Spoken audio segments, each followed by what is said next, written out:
তাহলে আজকে আমরা যে অংশটা আলোচনা করলাম, অর্থাৎ প্রথম কোশ্চেন, এখান থেকে 3 নম্বরে তোমাদের একটা কোশ্চেন আসতে পারে। সেই কোশ্চেনটা কি না, আমাদের জল বিশুদ্ধ করার উপায়গুলো কি কি। তো জল যে বিশুদ্ধ করব সেই উপায়গুলো কি কি থাকতে পারে। দেখবে আমাদের যখন কোনো রোগ হয়, কোনো জ্বর হয় বা পেটের প্রবলেম হয়, তখন ডাক্তার দেখালে বলে যে এই কিছুদিন আপনি জলটাকে ফুটিয়ে খাবেন। এর মানে কি, জলের মধ্যে থাকা জীবাণুগুলো নষ্ট হয়ে যায় জল যদি ফুটিয়ে খাওয়া হয়। তাই মনে রাখবে যে জলটা যে অংশগুলো আছে, অর্থাৎ জলটাকে বিশুদ্ধ করার যে পদ্ধতিগুলো আছে, সেই জলকে প্রথমে 100 ডিগ্রি সেলসিয়াস উষ্ণতায়, কত বললাম না, 100 ডিগ্রি সেলসিয়াস উষ্ণতায় জলটাকে আমাদের কি করতে হবে না, 100 ডিগ্রি সেলসিয়াস উষ্ণতায় জলটাকে আমাদের ফোটাতে হবে। কত মিনিট ফোটাতে হবে? 10 মিনিট ফোটাতে হবে।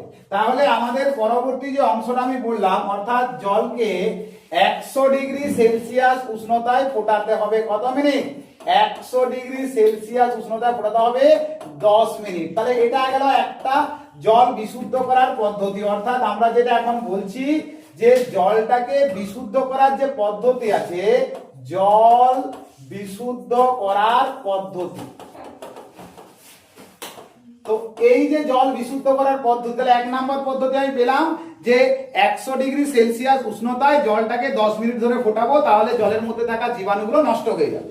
2 নম্বর পয়েন্টে যেটা আসবো সেটা হচ্ছে, তুমি যদি কোনো একটা ঘোলা জল, অর্থাৎ এই যে বৃষ্টি হচ্ছে, এই বৃষ্টি হওয়ার পর তুমি যদি একটা পাত্রে ওই বৃষ্টি ধোয়া জলটাকে তুমি যদি নাও, তখন দেখবে জলের কালারটা দেখবে এই প্রকার। কেন? এর মধ্যে আছে মাটি মিশে আছে। এর মধ্যে কি মিশে আছে? মাটি, অর্থাৎ জল প্লাস মাটি মিশে আছে। তুমি যদি এই জলটাকে, এই গ্লাসে করে জলটাকে যদি তুমি কিছুক্ষণ রেখে দাও, তাহলে দেখবে নিচে তোমার এই কাদাগুলো থিতিয়ে গেছে আর উপরের জলটা এরকম ভাবে পরিষ্কার ভাবে থেকে গেছে। তাহলে এটাও কিন্তু আমাদের একটা জল বিশুদ্ধ করার পদ্ধতি। আর 3 নম্বর পয়েন্ট যেটা আসবে, 3 নম্বর পয়েন্ট হচ্ছে, তুমি যদি ক্লোরিন মিশাও, তাহলেও কিন্তু জল তোমার কিন্তু কি হবে না, বিশুদ্ধ হয়ে থাকবে। অর্থাৎ জলে যদি ক্লোরিন মিশাও, তাহলেও কিন্তু তোমার জল কিন্তু বিশুদ্ধ থাকবে। এটা তোমাকে কিন্তু ভালো করে মাথায় রাখতে হবে। তাহলে এই 3টে পদ্ধতি লিখলেই তুমি কিন্তু পরীক্ষাতে 3 নাম্বার পাবে। এই 3টে পয়েন্ট তোমাকে লিখে দিতে হবে। এরপরে দেখো পরবর্তী অংশে আসছি, যে আমাদের যে জল সংক্রমণ হয়, এটাও কিন্তু 3 নম্বরে আসতে পারে। অর্থাৎ আমাদের যে হু, অর্থাৎ এই যে হু বলতে ওয়ার্ল্ড হেলথ অর্গানাইজেশন, অর্থাৎ এই যে WHO, এর পুরো নামটা হচ্ছে কি না, ওয়ার্ল্ড হেলথ অর্গানাইজেশন। অর্থাৎ বাংলায় বলা হচ্ছে যে বিশ্ব স্বাস্থ্য সংস্থা। এরা কি করছে? এদের মতে প্রতি বছর প্রায় 30 লক্ষ, কত বললাম, প্রায় 30 লক্ষ, এই যে প্রায় 30 লক্ষ শিশু কি হচ্ছে না, আমাদের ডায়রিয়া ও অন্যান্য জলবাহিত সংক্রমণে কি হচ্ছে না, মারা যাচ্ছে। তাহলে এই যে দেখো, এই যে অংশটা, এই যে লক্ষ্য করো, এই যে অংশটা দেখতে পাচ্ছ, এই যে জায়গাটা, তাহলে আমরা দেখো বিশ্ব স্বাস্থ্য সংস্থার মতে সারা বিশ্বের প্রায় 30 লক্ষ শিশু ডায়রিয়া এবং অন্য জলবাহিত সংক্রামক অসুখে মারা যায়। এটা একটা গুরুত্বপূর্ণ শর্ট কোশ্চেন, যেহেতু বইতে দেওয়া আছে যে হুয়ের মতে প্রতি বছর কত লক্ষ শিশু ডায়রিয়া এবং অন্যান্য জলবাহিত সংক্রমণে মারা যায়, তখন তোমার বলতে হবে 30 লক্ষ। এখন বিষয়টা হচ্ছে, তাহলে হু যেহেতু এই ধরনের সংক্রমণের কারণে মারা যাওয়ার কথা বললো, তাহলে হু নিশ্চয়ই এই কথাটাও বলবে যে কিভাবে এই সংক্রমণকে প্রতিরোধ করা যাবে, যাতে আমাদের এরকম শিশু এদের জীবনকে বাঁচানো যায়। তাহলে কি কাজ? প্রথম হচ্ছে বিশুদ্ধ পানীয় জল খাওয়া। তাহলে প্রথম পয়েন্ট যেটা কি আছে, আমাদের দেখো বিশুদ্ধ পানীয় জল খাওয়া, অর্থাৎ আমরা কি করব না, সবসময় বিশুদ্ধ পানীয় জল পান করব। 2 নম্বর পয়েন্ট হচ্ছে সাধারণত কিছু পরিষ্কার পরিচ্ছন্নতা মেনে চলা। কি রকম পরিষ্কার পরিচ্ছন্নতা না, সাবান দিয়ে হাত ধোয়া, পরিষ্কার পাত্রে জল রাখা। আমরা দেখেছি যে প্লাস্টিকের যে বোতলগুলো, যেটা তোমরা কোল্ড ড্রিঙ্কস খাও, সেই বোতলগুলো তোমার একেবারে কম মানের প্লাস্টিক দ্বারা তৈরি। সেগুলোতে যখন তোমার জল তুমি ওগুলোতে ধরে 1 মাস 1.5 মাস ধরে খাচ্ছ, তার মানে কি সেইটা তোমার কিন্তু ক্ষতি হচ্ছে। সেই ক্ষতিটা কিন্তু একদিনে হয় না, আজ থেকে 20 থেকে 30 বছর পর তোমার এই ক্ষতিটা তুমি বুঝতে পারবে।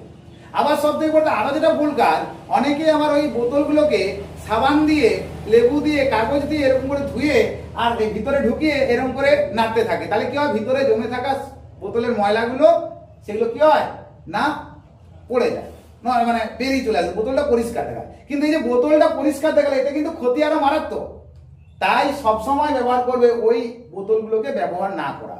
আবার সব থেকে আরো খারাপ যে 30 টাকা দামের যে তোরা বোতলগুলো 2 লিটারের জলের বোতলগুলো দিয়ে জল ভরছো, এটাও কিন্তু বাড়িতে ইউজ করা বন্ধ করতে হবে, কারণ এটা আরো খারাপ কোল্ড ড্রিঙ্কসের বোতলের থেকেও। এরপরে দেখো শৌচাগারের ব্যবহার করা এবং নোংরা আবর্জনা ঠিকভাবে ফেলা। অর্থাৎ আমাদের কি হবে, সমস্ত জায়গায় শৌচাগারের ব্যবহার করতে হবে। আমরা বারবার এই ধরনের স্লোগান পড়েছি যে মাঠে ঘাটে পায়খানা, হ্যাঁ মৃত্যুর পরোয়ানা, এইরকম আমরা স্লোগান পড়েছি, ওই জন্য আমাদের সরকার থেকে শৌচাগারের ব্যবস্থা করা হয়েছে। এবং নোংরা আবর্জনা ঠিকভাবে ফেলা, অর্থাৎ নোংরা আবর্জনা নির্দিষ্ট জায়গায় ফেলা। অর্থাৎ তোমার বাড়ির ফাঁকা জায়গা আছে, মানে তুমি ছুঁড়ে ফেলে দিলে, তার দুর্গন্ধ অপর বাড়ির লোকজন পেলো এবং সেখান থেকে ছোট ছোট জীবাণু হয়ে তোমার বিভিন্ন রকম রোগের সংক্রমণ ঘটালো, এটা কিন্তু চলবে না। তাই এই পদ্ধতিগুলোকে মানতে হবে, ঠিক আছে। এরপরে দেখো পরবর্তী অংশে আসছি।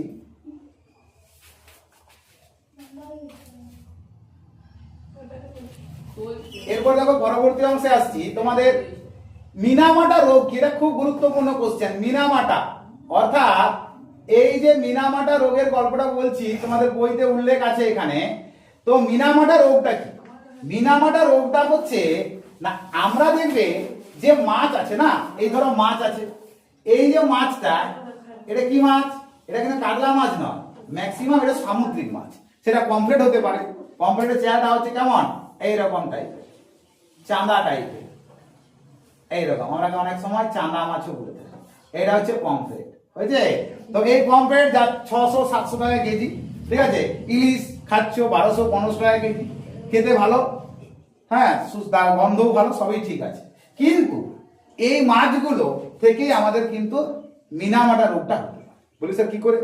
না, এই মাছগুলো সমুদ্রের জল যদি পারদ দ্বারা দূষিত হয়, সব মাছের কথা নয়, যেগুলো পারদ দ্বারা দূষিত হবে, সেই জলটাতে থাকা এই মাছগুলোর দেহে পারদ পৌঁছবে, কারণ ওরা ওই খাবার খাবে, সেই মাছকে আমরা খাবো। তাহলে আমাদের শরীরে কি হলো, পারদ দূষণ হলো। নাহলে পারদ তো আমরা ডাইরেক্ট খাবো না, তাহলে এই মাছগুলোর মাধ্যমে পারদ আমাদের শরীরে এসে পৌঁছবে এবং তার ফলে পারদের এই দূষণের বিষক্রিয়ার কারণে আমাদের যে রোগটি হয়, সেই রোগটির নাম হচ্ছে মিনামাটা। এটি তোমাদের 2 নম্বরে পরীক্ষায় কোশ্চেন আসতে পারে, মিনামাটা কি? তাহলে মিনামাটা হচ্ছে কি একটা রোগ যেটা কিনা পারদ দূষণের ফলে হয়। এই রোগটা হলে কি আমাদের দেখা যায়, কি করে বুঝবো আমাদের মিনামাটা রোগ হয়েছে? এর কারণে যে মাথা যন্ত্রণা করবে, আর কি করবে না, আমাদের এখানে আরো যেটা করবে, ক্লান্তি, শরীরের মধ্যে ক্লান্তি আসবে, কাজ করতে মন যাবে না, দূর স্কুল যে কি লাভ, ঘরে ঘুমালে কাজে লাগবে, এরকম মনে হবে। তারপরে তোমার মনে হবে যে তোমার ক্লান্তি, মাথা ব্যথা, এই ধরনের প্রবলেমগুলো লক্ষ্য করা যাবে। তো এই রোগটা, এই ঘটনাটা, মিনামাটা রোগটা সবচেয়ে বেশি প্রভাব বিস্তার করেছিল জাপানে 1932 সালে। একটা রাসায়নিক কারখানা কি করলো না, পারদযুক্ত তরল বর্জ্যকে সমুদ্রে ফেলা হয়। অর্থাৎ ওই কারখানা থেকে পারদযুক্ত তরল বর্জ্যকে সমুদ্রে ফেলা হয়। এই মারাত্মক পারদ দূষণে প্রায় 30 বছর ধরে অসংখ্য মানুষ এবং জীবজন্তু মারা যায়। এই যে বিষয়টা, ভয়ঙ্কর ঘটনা, অর্থাৎ মিনামাটা রোগ কোন সাগরে দেখা গেছিল? জাপান সাগরে। বোঝা গেল? এটি ভালো করে মনে রাখবে। এবং কত সালে? 1932 সালে। এরপরে দেখো আরেকটা, এখানে এটা তাহলে 2 নম্বরের প্রশ্ন তোমাদের এলে এটার উত্তর লিখবে, অর্থাৎ ডেফিনেশন লিখবে, রোগের উপসর্গ লিখবে এবং উদাহরণ লিখবে। এরপরে দেখো পরবর্তী অংশে আসছি। এই যে উপসাগরীয় যুদ্ধ যখন হয়, তখন কি হয় না, আমাদের যে কুয়েত, জানো মধ্যপ্রাচ্যের দেশ, সেই কুয়েত, সেখানে তেল সম্পদে সমৃদ্ধ। তো কুয়েতের অনেক পরিমাণ তেলের কূপকে জ্বালিয়ে দেওয়া হয় এবং কুয়েতের সেই জ্বালানো তেলের কিছু অংশ সমুদ্রে গিয়ে পড়ে এবং উপরে জানো যে জল আর তেল একসাথে মিশে না, ঠিক একই রকম ভাবে তেল ওই সমুদ্রের উপরে কি হলো, ছড়িয়ে গেল। ফলে সমুদ্রের নিচে থাকা প্রাণীগুলো অক্সিজেনের অভাবে তারা কি হলো, মারা গেল। অর্থাৎ প্রচুর সামুদ্রিক প্রাণীর মৃত্যু হয়েছিল। এটি কিন্তু পরীক্ষাতে আমাদের একটি শর্ট কোশ্চেন আসতে পারে। সেই শর্ট কোশ্চেনটা কি না, এই যে উপসাগরীয় যুদ্ধ, অর্থাৎ কুয়েতে তেলের কূপের থেকে, এই ধরনের একটা শর্ট কোশ্চেন তোমার এখান থেকে আসতে পারে। এরপরে দেখো পরবর্তী অংশে আসছি, যে আমাদের যে জলাভূমি আছে, অর্থাৎ যেখানে জল জমা থাকে প্রায় সারা বছর, সেই জলাভূমিগুলোতে যে মাছ চাষ হতো, সেই মাছ চাষের পরিমাণ কমে গেছে। কেন? কারণ ব্যাপারটা হচ্ছে কি না, আমাদের যে কীটনাশক আমরা কৃষি জমিতে প্রয়োগ করি না, সেই কৃষি জমি ধোয়া জল ওই জায়গায় এসে পড়ে এবং সেই জলাভূমিগুলোতে মিশে যায়, ফলে ওই কীটনাশকের কারণে প্রচুর মাছ কিন্তু মারা যায়। সেই কারণে কেরালার কুট্টানুরে, ওড়িশার চিল্কায়, অন্ধ্রপ্রদেশের কোলেরুতে কীটনাশক থেকে প্রচুর মাছ কি হয়, মারা যায়। এবার দেখো আমরা ইউট্রোফিকেশন পড়েছি, এটা তা যাবো না।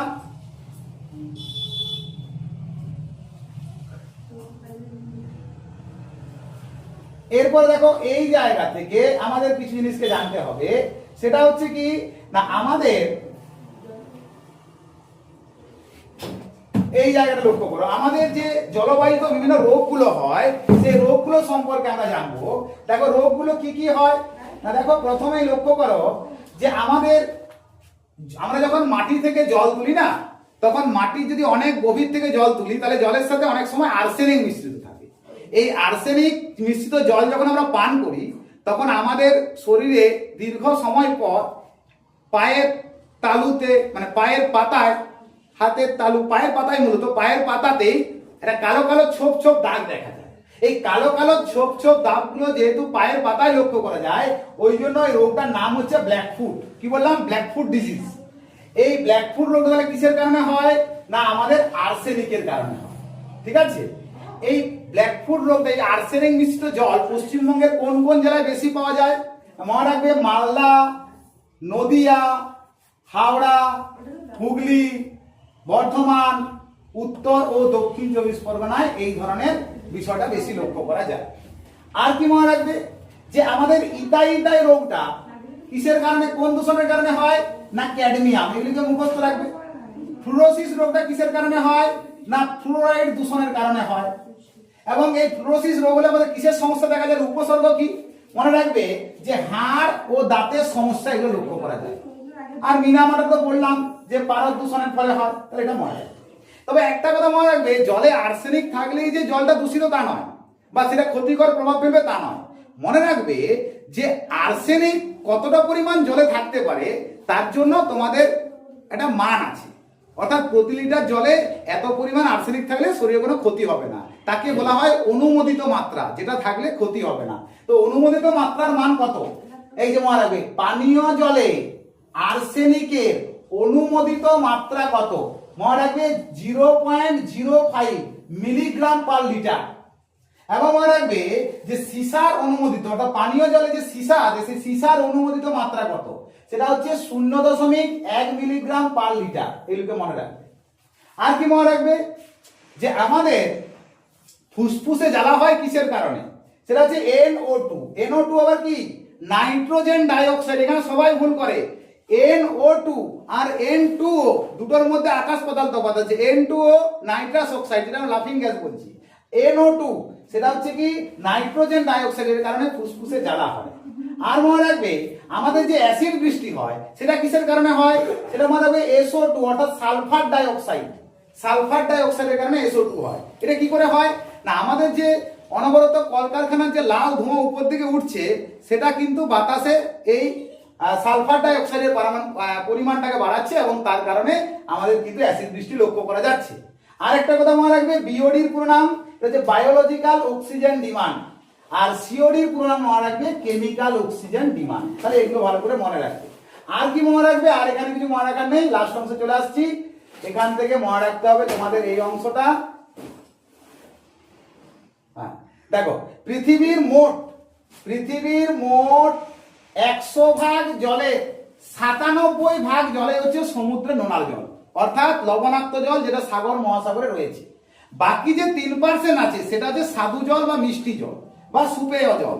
এই স্বাদু জলের 2% হচ্ছে হিমবাহে। কোথায় হিমবাহ? মেরু অঞ্চলে হিমবাহ আছে। সব থেকে বেশি হিমবাহ কোথায় আছে? আন্টার্কটিকাতে আছে। আবার উচ্চ যে পার্বত্য অঞ্চল যেমন হিমালয়, আন্দিজ, রকি, এগুলোতে আছে। এই সব হিমবাহ মিলে টোটাল কত পার্সেন্ট? 2% জল বইছে।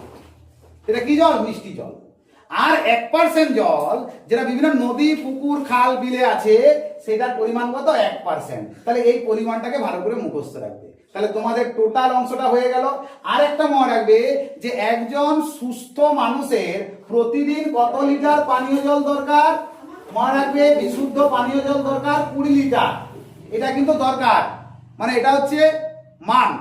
কিন্তু মাদাগাস্কার, অর্থাৎ আমরা জানি আফ্রিকা দেখেছি, সেই আফ্রিকা, ধরো এই যে আফ্রিকা আছে, এই যে আফ্রিকা মহাদেশ, এখানে মাদাগাস্কার আছে, এই মাদাগাস্কার বলে দ্বীপটা আছে, তাতে পানীয় জল মাত্র প্রতিদিন 5 লিটার পায়, আর আমেরিকা সেখানে 50 লিটার পায়। তার মানে এর মধ্যে কি কোথাও বেশি কোথাও কম। তাহলে বিশুদ্ধ পানীয় জল আমাদের সবকিছু সব সময় পাওয়া যায় না। মধ্যপ্রাচ্যে যে দেশগুলো আছে সেখানে তেল আছে, জল নেই, বুঝতে পারছো, সেখানে কিন্তু বিশুদ্ধ পানীয় জলের অভাব লক্ষ্য করা যাচ্ছে। তাই এই অংশটা টোটাল আমাদের পড়তে হবে।